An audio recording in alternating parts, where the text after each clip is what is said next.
Assalamualaikum warahmatullahi wabarakatuh. Perkenalkan, nama saya Muhammad Budi Haryanto, kelas TKJ 1. Di sini saya akan menjelaskan tentang networking model. Oke, yang pertama ada outline, itu ada 4 konsep, TCP, IP model. Yang ketiga encapsulation dan decapsulation name of TCP IP messages. Yang keempat ada OSI layer model. Lanjut, ada beberapa konsep. Yang pertama, jaringan komputer mengacu pada perangkat komputasi yang saling terhubung secara dapat bertukar data dan berbagi sumber daya satu sama lain. Yang kedua, ini ada untuk terjalinnya proses bertukar data tersebut diperlukan aturan yang mendefinisikan sebagai kumpulan komputer agar bisa saling berkomunikasi. Yang ketiga, aturan tersebutlah yang disebut dengan networking model. Jadi bagaimana setiap vendor dapat saling berkomunikasi dengan open standar networking model yang tersedia. Yang terakhir, untuk saat ini open standard networking model yang tersedia dan terkenal ada 2, yaitu TCP atau IP model dan OSI model. Oke, selanjutnya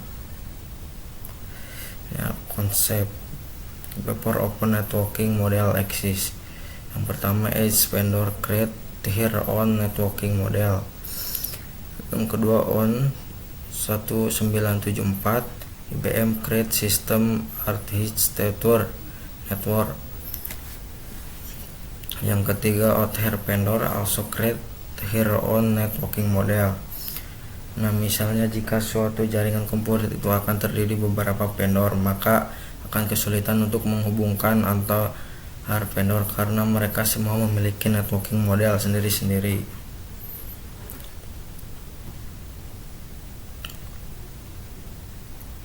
Oke, next, selanjutnya konsep after open networking model. Yang pertama, all vendor username networking model to be able communicate to each other. Yang kedua, open networking model, OSI layer dan TCP atau IP model. Maka dari itu datanglah open networking model, yaitu membuka agar setiap vendor dapat saling komunikasi dan bertujuan untuk menjabani antara vendor tersebut. Jadi setiap vendor hanya menggunakan satu networking model yang sama, entah itu OSI model atau TCP atau IP model. Oke, next, selanjutnya TCP atau IP model. Itu yang pertama, TCP atau IP model merupakan jenis networking model yang saat ini common digunakan. Jadi TCP atau IP itu mendefinisikan suatu protokol agar antar komputer, utamanya terbuka berbeda network, itu bisa saling berkomunikasi. Ketiga, untuk membantu dalam memahami, setiap networking model itu dipecah menjadi bagian 2 kecil yang disebut sebagai layer. Yang keempat, secara dokumentasi TCP atau IP model terdiri dari 4 layer. Namun penerapan dalam real network, TCP atau IP model lebih mudah untuk dibagi menjadi 5 layer. Ini yaitu ada beberapa: application, transport, internet, network access, application, transport, network, data link, physical. Oke, next, selanjutnya TCP atau IP application layer. Itu ada yang pertama, application layer berfungsi sebagai untuk muka dengan aplikasi, mengatur bagaimana aplikasi dapat mengakses jaringan, kemudian membuat pesan-pesan berskala. Yang kedua, di antaranya contoh service dari application layer itu dapat itu seperti HTTP, POP3, SMTP, IMAP, SSH, DSB. Yang terakhir, HTTP itu digunakan ketika kita mengakses suatu web server. Ini contohnya.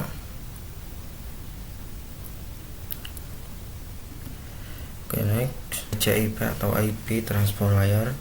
Yang pertama itu ada fungsi dari transfer layer adalah menyajikan atau memberikan servis ke aplikation layer transfer data. Yang kedua, untuk transfer layer terdapat dua protokol yang sering digunakan, yaitu TCP dan UDP.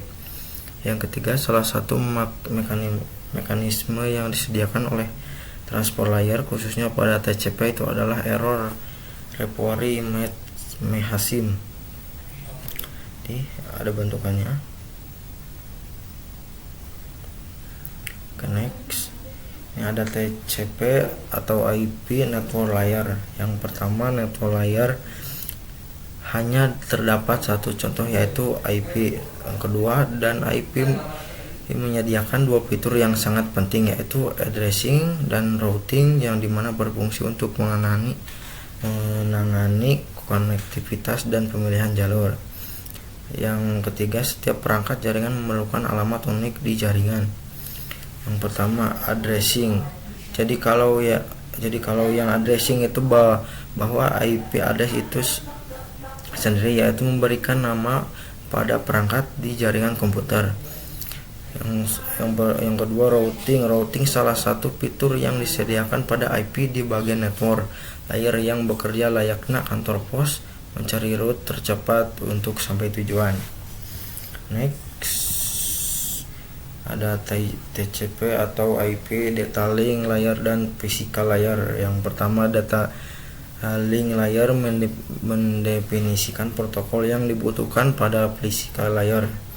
Yang kedua, salah satu fitur pada data link layer ialah PCS, frame check sequence, yaitu error detection mechanism, hanya mendeteksi error tanpa recovery.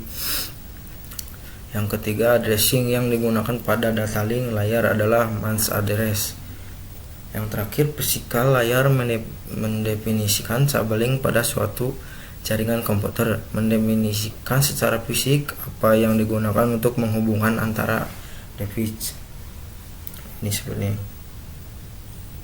Next,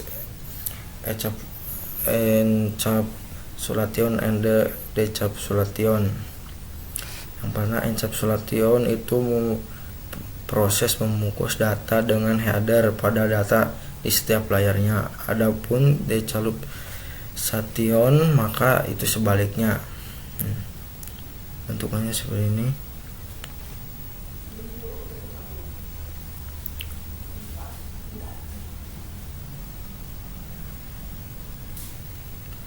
Next, ini ada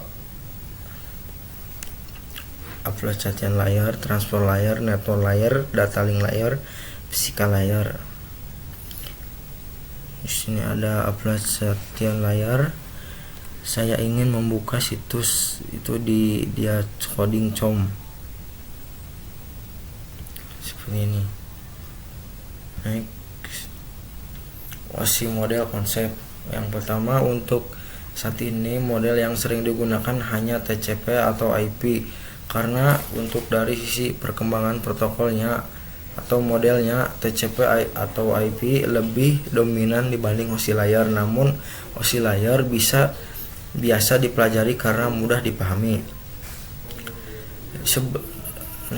Yang kedua, sebelumnya networking model ada, setiap vendor membuat atau memiliki networking modelnya masing-masing. Yang ketiga, karena setiap vendor memiliki networking model yang berbeda-beda, maka komunikasi antar vendor sulit dilakukan. Jadi usaha untuk membangun suatu jaringan komputer sangat gede. Yang keempat, banyak vendor tadi itu bagaimana upaya agar tetap bisa berkomunikasi dengan baik antar vendor satu dengan vendor yang lain. Yang terakhir, oleh karena itu dibuatlah sebuah model atau sebuah standar atau spesifikasi minimum oleh ISO International Organization for Standardization pada tahun 1984, yaitu dengan nama OSI, Open System Interconnection, atau bisa juga disebut OSI 7 Layer Model.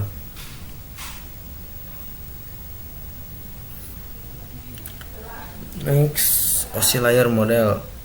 Low layer berkaitan dengan user interface data formatting, dan communication session.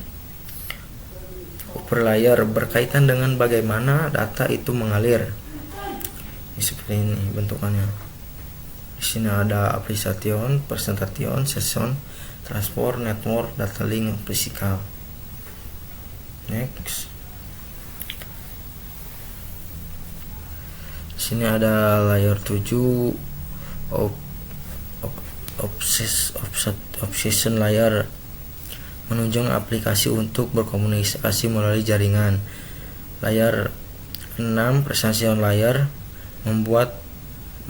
memformat data sehingga dapat dikenali di penerima. Layer 5 session layer, membentuk koneksi kemudian memutuskan ketika seluruh data telah terkirim. Layer 4 transport layer, mengatur flow control acknowledgement dan mengirim ulang data jika diperlukan. Layer 3 network layer, menambahkan alamat jaringan pada paket. Layer 2 data link layer, menambahkan MAC address pada paket. Layer 1 physical layer, mengirimkan data melalui media transmisi.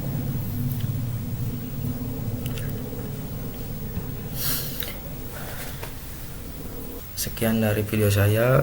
Mohon maaf bila ada kesalahan, mohon dimaafkan. Wabillahi taufiq wal hidayah. Wassalamualaikum warahmatullahi wabarakatuh.